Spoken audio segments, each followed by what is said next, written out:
Good morning. I am Jan Jorgensen. I am here at Sound and Light Healing Hearts, and we developed a beautiful template about 7 years ago called SOAR, Sounding Our Authentic Resonance. And if you're here, you probably heard me talk about it before, that it is important that we find our voices. That we find our voices first with each other. And then we are finding our voices in community. And a lot of us, we meet every week doing Wednesday morning meditation. We're realizing that our voices are holding a lot of truth and that we are seeing the future. And the future holds these beautiful cities. So the next absolutely perfect step was to look at how can we begin to create these cities together. So this book, I'll talk about a little bit later, is The Golden Future by Diana Cooper. Soon after 2032, and that is just a blink, that is 9 years away, golden cities will start to rise around the world. Golden cities are ecological communities built for the highest good of all the inhabitants. They will have little relationship to our current concept of cities, partly because they will be gracious and spacious and will be relatively small. It's almost as if we're going back to the ancient indigenous times of living in peaceful villages with the land. So I could go on, but the reason I did this today is that I started thinking for myself and for my family, have I truly put my energy where my intentions are? And so I know that there's many organizations and people that have started wonderful cities, wonderful eco-village cities. And so this is for people who are living, say in an apartment or a home and realize it's costing a whole lot of money and they feel isolated. So how do we begin this process together? Well, it's by bringing in new thoughts. So I've collected a whole bunch of thoughts today. And if you feel I'm going a little fast, presenting a lot, I can't flesh out every single thought. Go ahead and take a screenshot. So later you can bring that back. So I'm talking about bullet points. I'll be highlighting a couple of people who are actually doing it beautifully in unusual ways. So let's get started. Let's get started by taking a deep breath together and realizing the joy that we are light workers, and our job is here to show the way towards new ways. And I myself am saying, am I living showing the way? So at some point, we want to become seamless in all that we do, in our thoughts. And as we're holding these visions for the future, we are thinking, what is mine today to breathe into, to model, to hold, to live into these new ways of living. Beautiful. Okay, so I'm going to do a screen share for quite a bit of time here. So I made this webinar that will help me go over all of these points succinctly. And when I'm finished, don't worry if you missed something. I'm also going to be making a very beautiful video over everything that I've presented today. So here we are. Connecting in community. These are friends from high school who invited me to come, and wasn't that an opportunity to weave together the new communities and to reignite it? We put sparkles in our hair, we had marijuana cookies, and we talked about the future and coming into circles. So welcome again to our webinar. This was AI, but it kind of says it all. That is the feeling. And they say that you have to feel and sense and know in your body where you are headed. So start thinking about how you want to feel in community. This is what we'll be talking about today, the types of community. I'm going to talk a little bit about my friend Deb Kelly and what she's created with her family. I'll talk about the SOAR template. And then you are going to start thinking, what do you want to experience moving forward? We'll do a little meditation. And then an overview of living in community and the SOAR template. And I have this kick-ass, I call her Ann from Alabama, who built her own home, $20,000, 3-bedroom home. So you're going to hear how she did it. I interviewed her yesterday. And then what are the next steps? So let's begin.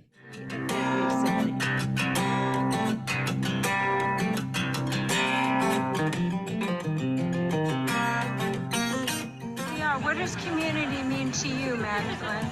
So I have actually just been having this conversation today multiple times with people about what does community mean, and is community just a buzzword or does it actually really exist? And one of the things that I do as part of my work with the Production Alliance, our mission is to build community through celebration. So I think about... That's correct. Hi, Reed. So, hello. So what community means to me is people helping people. It's as simple as that. That is what community is. It's a really short answer for me. It's just a sense of belonging and a sense of home. Truly. Yeah. What comes up for you? When I think of community, I think of like neighborhoods within a city all coming together, you know, in like a setting where they wouldn't normally all meet, and then you get to meet your neighbors, get to meet different races of different people that live in the neighborhood, getting to know each other. And I think a lot of the times community also involves food.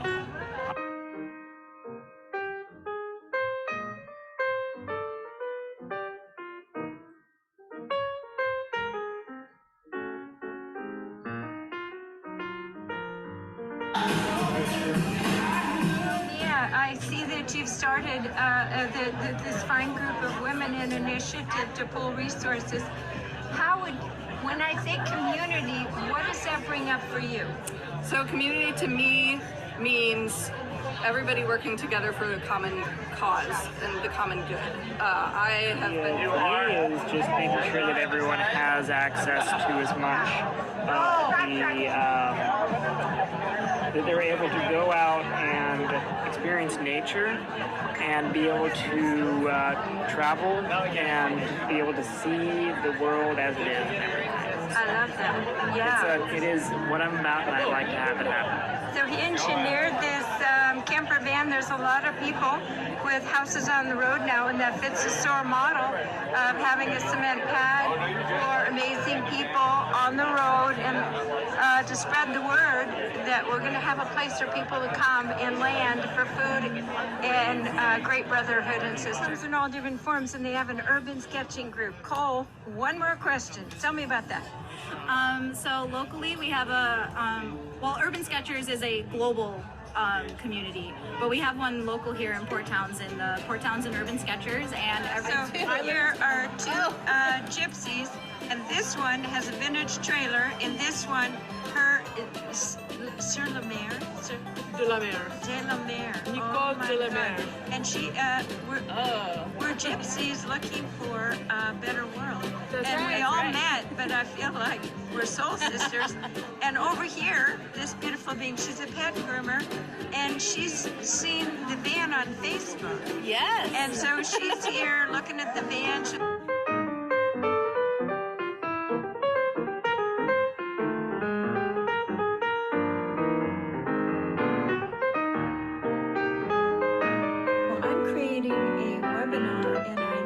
To come and learn about the way to attract the resonant people to create your small eco village, large home. There are many templates available that I'll share for how to do the decision making, the financial models. So if you're thinking about or moving towards creating a little village with like-minded people and living happily ever after, while everything else drops away, as it will.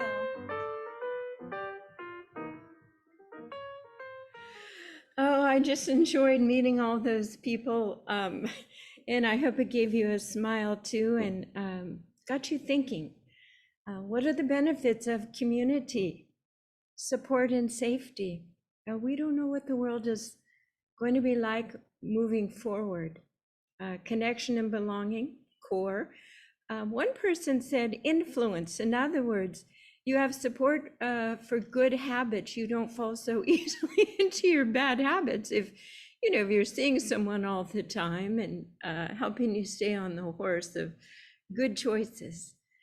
Sharing, this is a big one.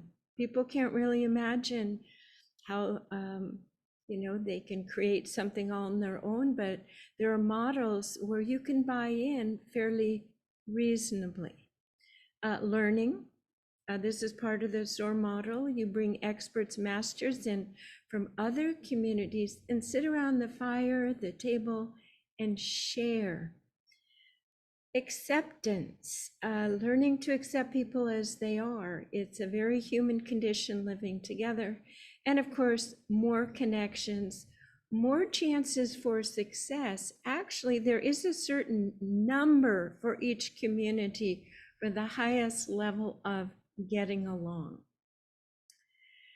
So I talked to a fellow the other day. He's a community podcaster, Lucas Root. And he said, Jan, self-actualization is not the top. Community is the main thing for human well-being. And we talked about it for a while, and it made sense. Now, Rudolf Steiner, who designed Waldorf schools, he said, when you're in your 20s, your family raised you, but go off and find yourself. Find out who you are, separate from your family's template, and then bring that back into community and share your gifts. So actually, they're saying the same thing. Live in community. So the types of community, my very first center in Nevada, some of you may recognize yourselves there. Because why? We're passing ships, all of us, the light workers, all these years. This is probably 25 years ago now. This was a community. I called it Song and Spirit, and I held an event there every week. There are co-housing groups of all types. Some are based on age. Now, there's some, like in Bozeman, more youthful families based on sports. There are interest groups through Zoom. You don't have to actually live there. You can be in a community on Zoom and get lots of support. So again, it depends on what your bucket list is for community. Some are based on beliefs. Sometimes we call these cults, spiritual groups. They come together on resonance. And sometimes that goes really well. Sometimes it ends poorly, depending on the leadership. I recently visited an eco village in New York, and I was quite hopeful that it would be joyful.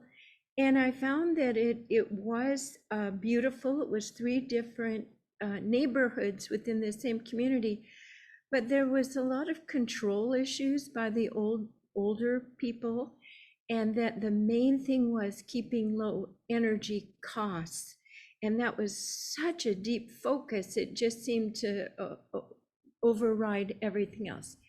Missoula, Montana has a permaculture, attracting a lot of young people to become experts and then go back out in their communities and take it. You know, I grew up on a street, it was called Endicott Street. And I'm still on Facebook with the kids, the mothers, the grandkids. Endicott was a community, it was a dead-end street. We had parties. Family compounds. is a very traditional way. And in some countries, all the different lineages live together. And that is actually happening again. Now it's traditionally happening with wealthy Americans, compounds, but that's something to look at too. And also thinking, if I move into a community, would my children, would my brothers and sisters, would it be based on resonance or would it be based on family? All of this, you get to choose.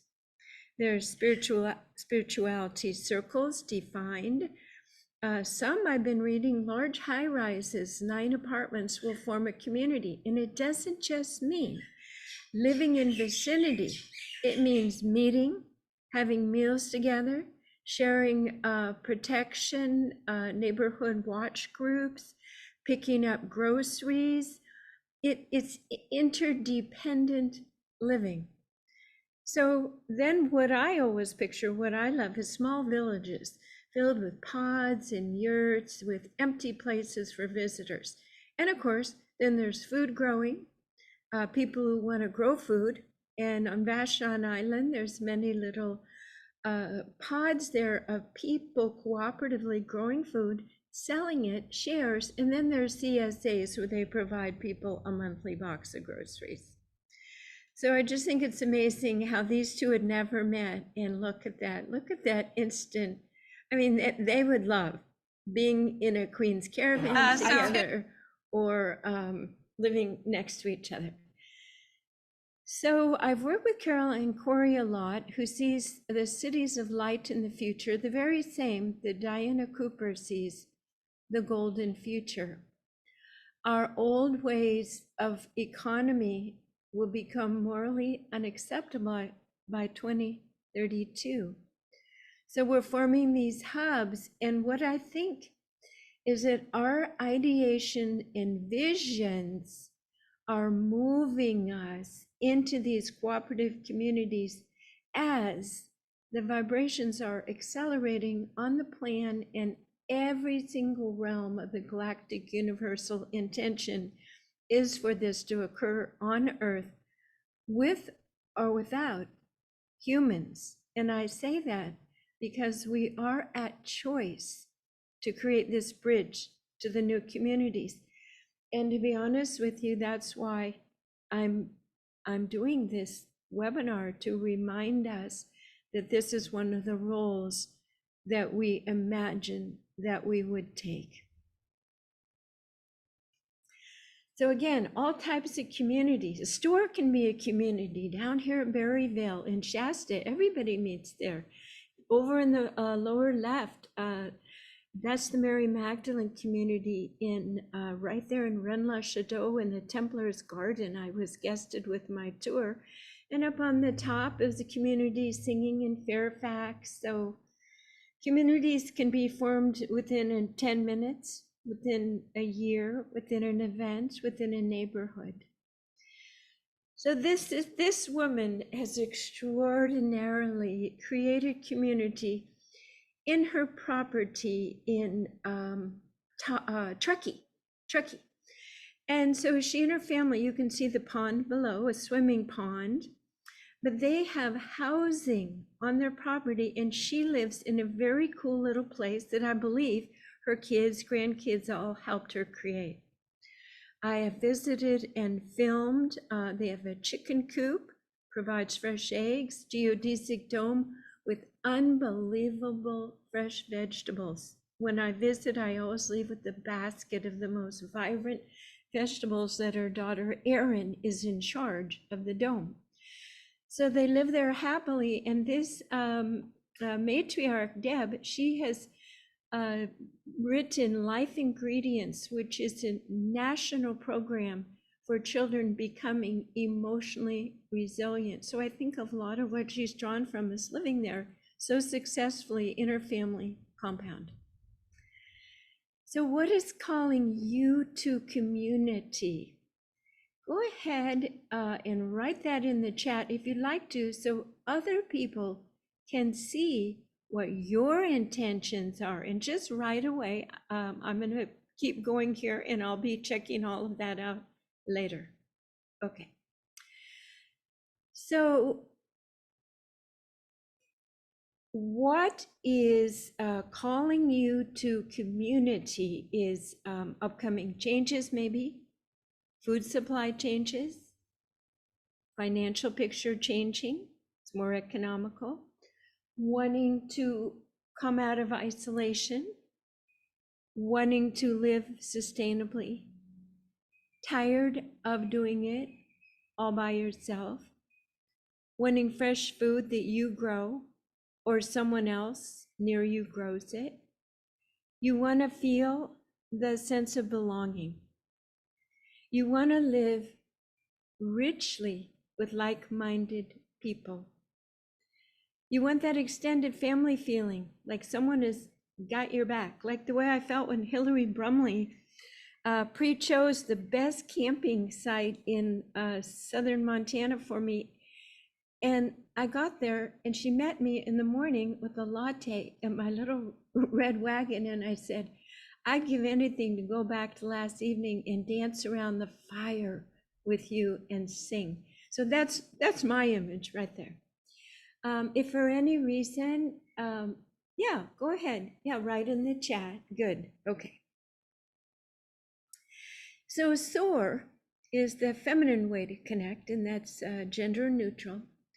To collaborate, communicate, and have this equal, well, I'm not sure where that rest of that went there, but I'll get it on there later.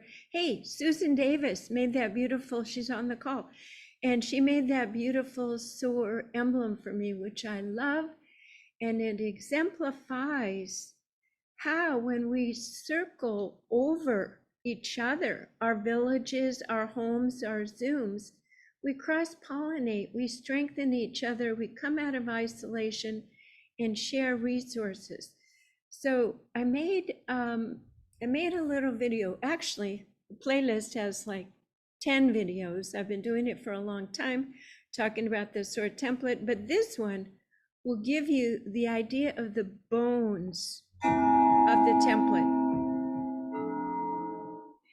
So Sahar, I'm going to make a little diagram here of the SOAR thing. Okay. So this is a circle, and this is you. And you resonate with these women for your support, your community, inspire, activate, and support, okay? And then sometimes you come and you sit right here and you let this woman come and speak here so that all the spokes of all these women are strengthened and expand, okay? This could be 5, 6, 7 people. Then this person you invite to go and she forms her own circle, right? That overlaps this, and this could be a home. Maybe you create a home these women live, or maybe these you're meeting on Zoom and they're everywhere in the world. So then this wonderful woman learns to stand in the middle and hold her resonance of truth and leadership and mastery with their gifts, and she attracts more women in. Get it? And so this is her group. And sometimes you come over and you might take a space and be a guest speaker here, okay? So then this person has a group and this person has a group, okay? And maybe these all form a certain community of like-minded people to make sure that during the transition where there might not be enough food, people don't know how to get their light body together for the movement, or relationship issues, monetary issues, and all of this information gets disseminated, and you know all these women in this group of which you've been doing, and it becomes, this is called the flower of life. It's a perfectly balanced, harmonious, each people is resourcing and supporting within their own community. This is the new formation. It's not the old top down, hey, I'm going to coerce everybody, manipulate them to send all the money here and I just direct them and manipulate them. No, it's this, of sharing, of sitting on this circle and sharing, let everybody come in, but one woman holding like the master key for each group, okay? So say of this group, you're really good at community building, and say that there's a women's group way over here across the globe in Africa that you need to learn something from them. So the leader of that group is going to go and sit out and invite you to come in and be the speaker and help her women get your vibration, your mastery. Okay, so you go and you visit there, they have an extra room or a futon, then you go home and this leader stands there and they are bigger and stronger and expanded and connected to you. This group's connected to you. This group, we're all connected because we visit each other and stand in the middle of the circle and tell our story, our brilliance, our mastery, and we are putting the ingredients everywhere for more sustainability and strength all around. Okay, so what better time to begin this whole process than today, from where you're at. Here in this picture, that's Claudia Duran, and a dear community leader, empowering young people powerfully in business. She was in El Salvador, now she's in Florida. And then there is the Queen of Community, who I invited today to be part of this, but she is in Jordan. There's Lynn Sagan, extraordinary tech person, and that's myself. And we were meeting up in a SOAR circle. And when you meet in these communities, you make lifelong empowerment partners, people who you can count on to assist and support you. So you can imagine that if they came and stayed in your home and you spent 2 days together or a life together, how your own life can expand. So when I say begin today, some people have 3-bedroom houses. You could open your home and start having circles. Talk about what you do. Have a gathering space. You could open a bedroom for SOAR travelers. You could invite people to come and give a talk at your home, your center, your event space. You can just invite your tribe over for dinner and start talking about, hey, do you want to live together? And only invite the people you want to live with, of course. Or you can have a speaker from another community, have them sleep in your spare bedroom. So I think you kind of see what the model is. So over time, I began to see that there's a lot of isolated women, and sometimes they would pop in or someone would tell me about a light worker struggling, thinking she was going crazy, having these visions. And so I began going out on the Queen's Caravan Spiritual Walkabout Tour. And up here, upper left, this is the divine group of Mormon church women that I sat and talked with about finding their voices and doing the work in their community their way. Upper right here is Richmond, Virginia, a very beautiful family and group. And then my sister-in-law came along, and of course here's Hillary out in Montana at the campsite in the morning. And here's the little mascot I saw one day.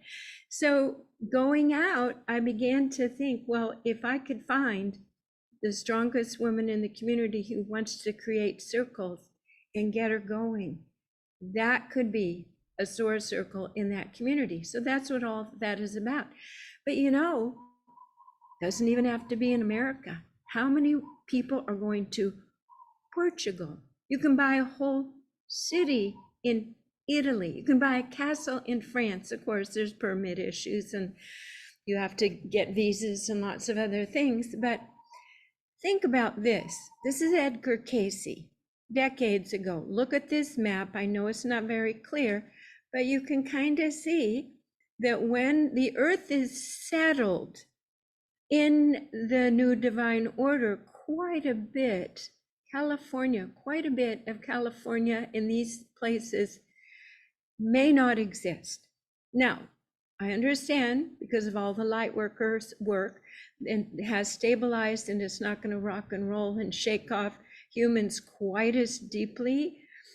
But there will be some areas that are safer than others. So go ahead and take a screenshot or check with me later, and I can send this to you.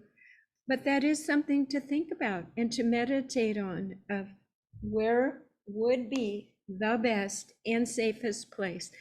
Last year, I did the quantum future envisioning circles all year.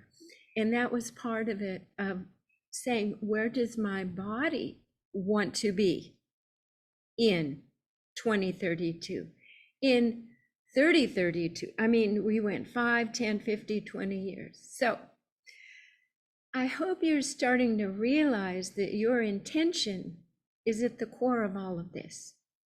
How many people do you want to be with? What type of people? What ages?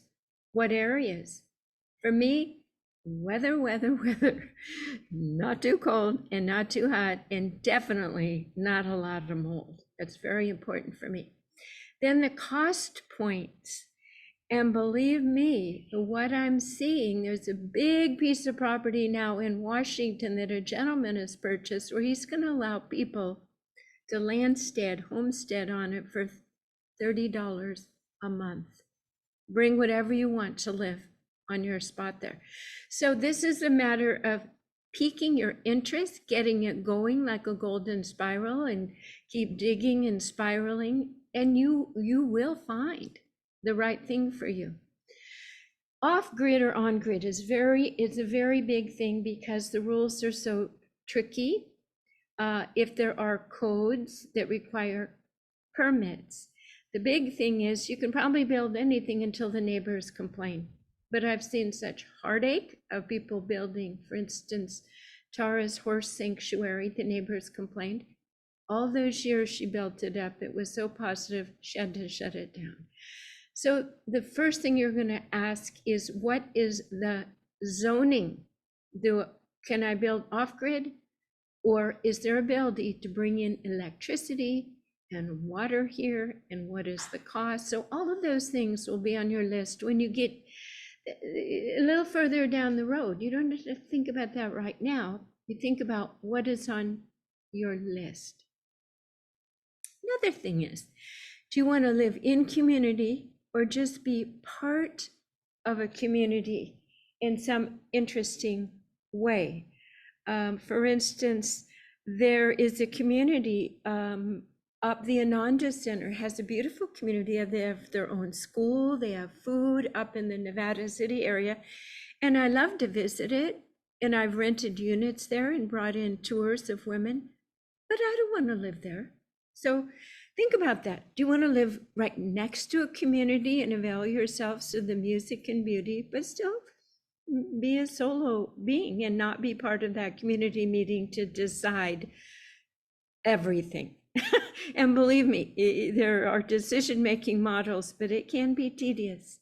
Okay, so we're going to take just a few minutes here, and we're going to drop in. We're going to let all the thinking go. We're going to take a deep breath through your nose and out through your mouth. We ask and intend to move into the visionary initial stage of, what do I want? What would bring my heart joy? So we ask and intend this beautiful sacred space. Help us stop our thinking, release our thinking, and drop into your heart. We surround ourselves with the angelic beings, the divine masters who know us so well. And imagine there is a large white projector screen,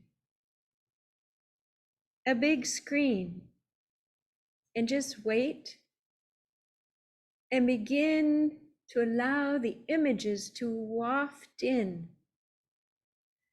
Notice the environment, the smells, the colors,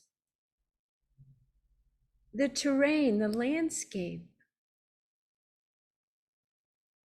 Notice the presence or absence of other humans. Get a sense of how far your living space is from their living space. Imagine, is there a gathering space?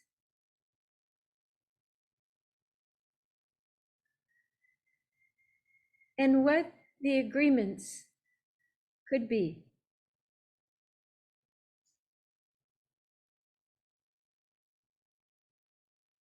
Allow yourself to see and feel and know the best, highest potential for you, living and expressing yourself in just the right form of community. And imagine yourself having pockets lined with gold to allow yourself to put these resources forward and to buy in and be part of this community in an organic, safe, logical, financially stable manner. But just let this come into your cells and breathe it in. Let it be part of your reality today, now. And so it is. So as you come back, you can see, I think this is Italy. And is that beautiful? My son and I, well, we're looking at Portugal, villages and little compounds, communities. You really start stretching what's possible when you start looking. So there are so many approaches. And one approach is find a piece of property, think of other people that you might like to be with, and invite them in and begin the process. Sometimes it's okay if you decide everything yourself, how much each acre is going to cost, but sometimes it's better to invite them in and you all decide together, teamwork, the circle. You can try an existing community, but I'm inviting you to create something from your core, your ideation. So talk to your family and friends. Now, you might want to do a screen share because on the right, Foundation for Intentional Community has lists, resources, established communities, unbelievable. You'll see in a moment how many resources they have, but go ahead and take a screenshot because that's your go-to. They've done so much of it for you. So my friend Abin and I, we saw 16 acres on Vashon Island, and I learned a lot. I checked the zoning, I checked the permitting. This property had so many positives, but when it came right down to doing it in that neighborhood and creating a budget and a concise mission statement and goals, and these are the sorts of things that will be on your plate if you are designing or co-designing a community. Made a site map with the potential additions, and the zoning department was so harried and understaffed that I was told it would take 20 years and at least $20,000, 2 years and $20,000 to even have an idea if what I intended to do in this property was possible. So that's it. Okay, red light, move on. So then you'll be creating organizational maps. Any functioning group has who will do what. So I was able to go through all these movements and really understand the types of projects, who would do the chicken coops, who would manage that art community, how many acreages would be open for land, and what would the water be, how could it be regenerative, how could it be permaculture, who would our experts be. So this was really a wonderful learning curve. I'm not an expert, but I have experience now in what it takes. Gardening, what's the very best, latest gardening? So this is the highlight of our talk today, and wait till you meet, this is Alabama, Ann. She's our guest panelist. She was getting a cold yesterday and she just texted me. She can't even talk today. So how perfect that yesterday we jumped in and did the interview. She built her 3-bedroom home for $20,000. How? She studied YouTubes. She was a general. Well, I'll let her tell you. Okay, here we go. Meet Ann. Ann Foy Miljouse built. And guess what? She's right here. Welcome, Ann. Thank you, Jan. So beautiful Nice to be here. So beautiful to have you here talking about your dream and how you did it. And a woman, how did you build a 3-bedroom house for $20,000?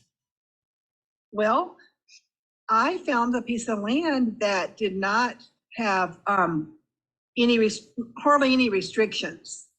And I was wondering, I will tell you, and that means you can do the plumbing and the electrical and all of it yourself, or you can hire, just a handyman. And the way you can do that and be safe is when they put the electrical box in, the certified electrician, he checked the wiring to make sure it was according to code, so it's not going to burn down. And and it's really easy to do all this with YouTube videos if you have any questions or just talk to people. So it is the easiest thing to do. Anyone could do it. I would just encourage people to try to just find a piece of land first. It's better, like I said, to find unincorporated land that doesn't have restrictions and codes. And the way you can tell just looking is it's going to have a lot of mixed homes, and then the next door might be a trailer. So right there, if they're allowing the trailer, it probably doesn't have any rules. So that's one way to find out if the land is unrestricted. And then, so once you find the land, I think I found the fewest amount of acres I could find was 8. And so I got a surveyor. He surveyed the lots to about 1 acre to 3/4 an acre. And then my neighbor went in with me half, so that helped. So here the land was only about $3,000 an acre. It's really inexpensive. And he sold the first house by the road on the first lot. You'll see the map of how we have it subdivided. And I think he built it himself with YouTube videos and sold it. I think it cost him about $30,000 and he sold it for $100,000.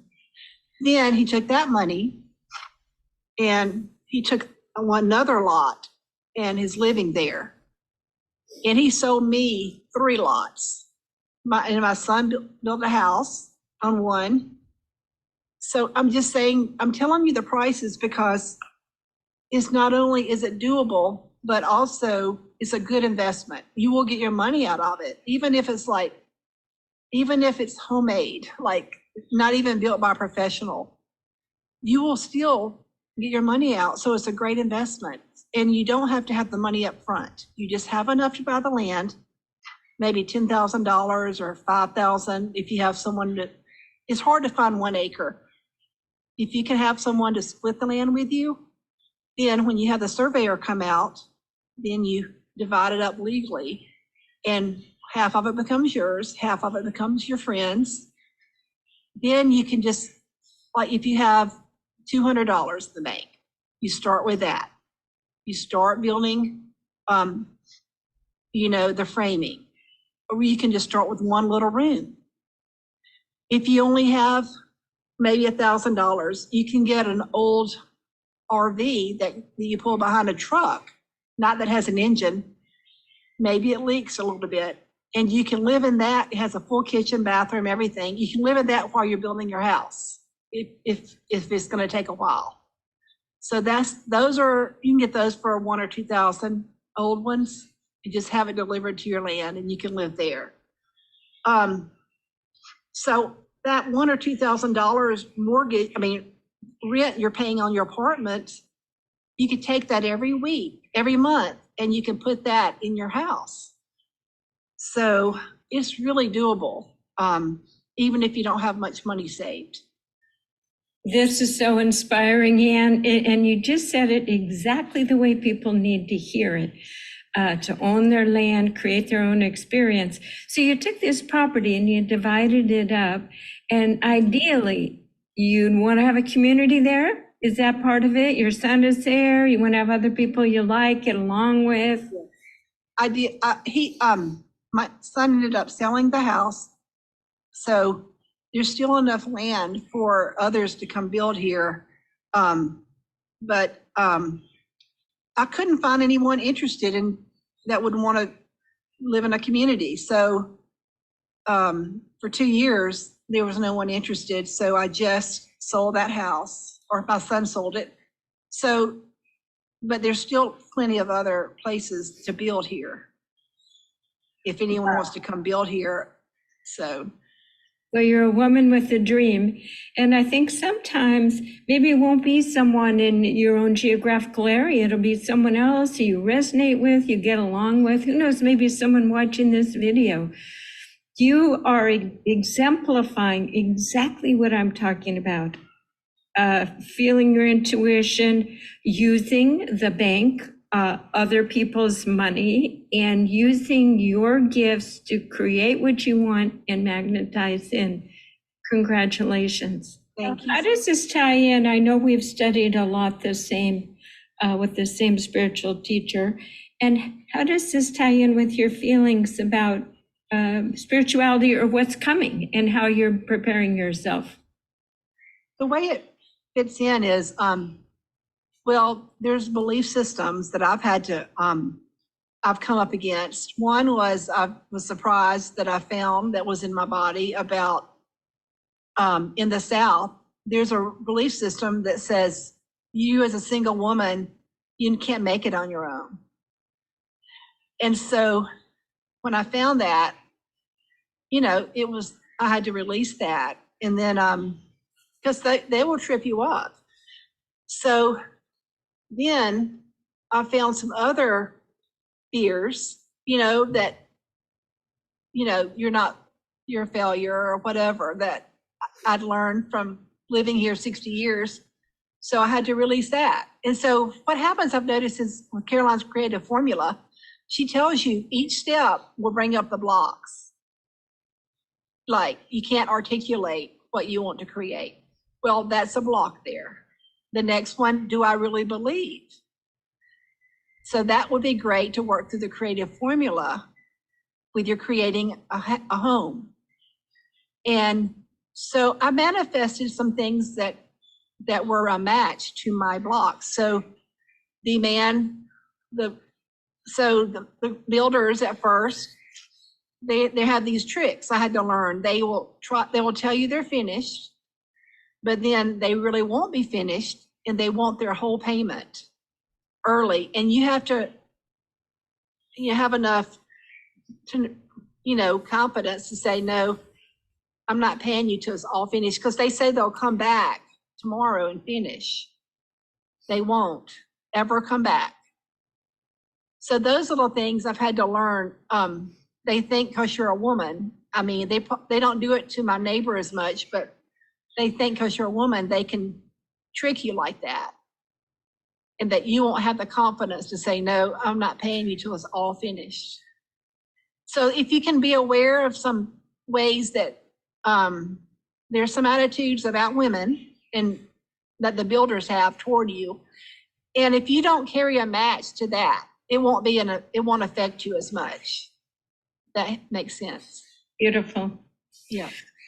Well, the whole thing is just exactly what the planet has ordered. People like you taking charge, doing the right thing with the resources in community. So I see a really bright future, and you've made your stake, bringing heaven to earth. And I am so glad you picked this subject, because since I've built this house, and then the one for my son he built, I've had so many friends. I like at least 5 to 10 my age, 61 or over, that are just not happy in their relationships, but they cannot pay $2,000 rent for apartment. They want a way out, and they cannot figure out how to get out of and have their own home. So this is just a perfect solution for anyone who needs to start over again. It's never too late, and don't give up, because I did it, and I did it basically through friends, just talking to people, and YouTube videos. So you can do it too. You did it on a dime too. On a dime. Thank you, Ann. Oh, that's beautiful. Don't you just love Ann? She's just so fabulous. Anyway, we're sending her good thoughts because she had a beginning cold yesterday, and I guess it's pretty bad today. Okay, so you don't have to recreate the wheel. You can find the resources that you need. This is their logo on the bottom. And when you go there, you join the Foundation for Intentional Community. I love the word intentional. It's very inclusive. You can check the communities, see if there's any vacancies. And to my surprise, my sister lives in Silverton, and there's actually a group of people who want to create a community, and they bought acreage and built a happy little village there for themselves. So you'll be shocked at how many communities they are, and there might be some even near you. So these are the sorts of things, the topics that you can get information on. And I ordered books. I actually ordered some books because I wanted to really learn how to do some of these things and not make it up, but really know how to do it and stand on other shoulders. So this whole idea for SOAR to become involved with this, as you can see, is for women's empowerment and to create, what we are dreaming and what we are thinking and what we are talking about. And so I called it the Oz Foundation. And I'm not sure, I always saw that we would have an app, a clearinghouse. For a while, I had a website that listed people who wanted to open their homes.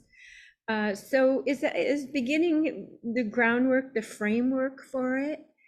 But I am open and thinking to receive people's lists and to guide and to network about this topic. I'm open to facilitating future conversations, and I'm very well aware today's a webinar, which means it's not my usual circle format where we all see each other and we all speak, but I think that's step 2. I kind of wanted to set the groundwork today with the wording and the images of where I'm headed with this as far as an inspiration point.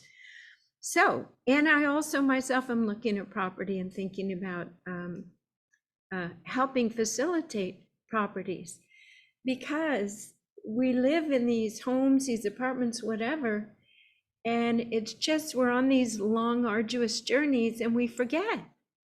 We really can create something, even if there's a lot of zoning and permitting.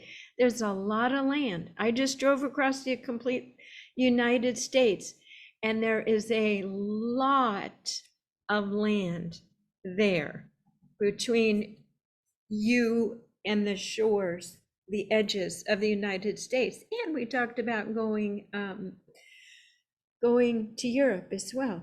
So at this point, I'm going to find your question and answers here. Oh, chat is disabled. Oh gosh, okay. Let's see, SOAR Template is about co-creation. Prices sure aren't California. No, our zoning experiences, yes, we talked about that. 3,000 versus, and if you looked at Edgar Casey's map, I didn't see California there.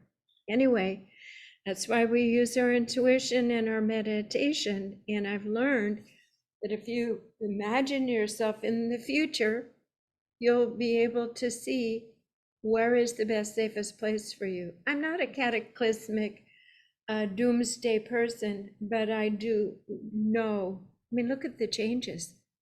Moroccan earthquake, Germany flooding. I mean, every day. So who's to say this isn't going to continue, this reorganization of things? So good. The chat became enabled. Excellent. All right. So let me see here on this one. Food supply, organic, nice people, family feeling. Oh, look, I just love seeing Carol. Hi, Carol. Carol has her own acreage up there in Port Angeles. And, you know, we went there and envisioned, she's already doing community sleepovers and things. And Susan Davis co-created community in Nevada City. Margot Mateos, happy birthday. Angel, connecting so many beings across the United States. Avalon, thank you. Artist, sound healer. I mean, just the people on this call. Oh, and Amrita Cottrell, gardening. She's a garden expert. I just was there visiting her on my trip to Maine, and she's working with the whole town. I mean, she understands what the bees do, what the soil does. And if you haven't had a chance, watch Kiss the Ground, and then the new generation that I believe is called Common Ground. And it's a whole new way of working with soil. So the technologies that are coming forth with our visions and ideation, we can heal, regenerate, restore, and live together joyfully. So be hopeful. Don't watch the news. Connect with other like-minded people. And May is here. May is just a huge planetary consciousness, and her wonderful work in sacred relationship is healing the masculine and feminine. So please ask me about that if you'd like to take her upcoming courses. I've taken her 2 previous ones, and the next course is on healing abuse. And isn't this what we are doing? Remediating the abuseful way that humans have lived on this planet, and we are reclaiming it for divine good, for those who want to live with Earth sustainably, hand in hand with divine principles. So that's pretty much what I had to say. Cha-ching, it just hit 12 o'clock. I thank you for coming today. This will be recorded. I'll clean it up. It is the beginning conversation, and I'll decide next, and people will direct me. And of course, Spirit will tell me, they told me to do this. Here I am in Hawaii on vacation, getting up at 7 in the morning to do this, because we all are doing our work. We're doing what we can joyfully. And when we're together in these cities, sitting around the fire, singing, we will look back and say, can you imagine when there was a time when we thought this wasn't possible? Be so joyful. All right, blessings. So happy you all joined me today and brought your energy. And next time I'll do it, so I'll bring you on and you will each be interviewed. You each will get a chance to speak. So thank you for honoring me today with my time here to share this. On behalf of the SOAR community and also Aubin as my partner in the Oz Foundation. Thank you.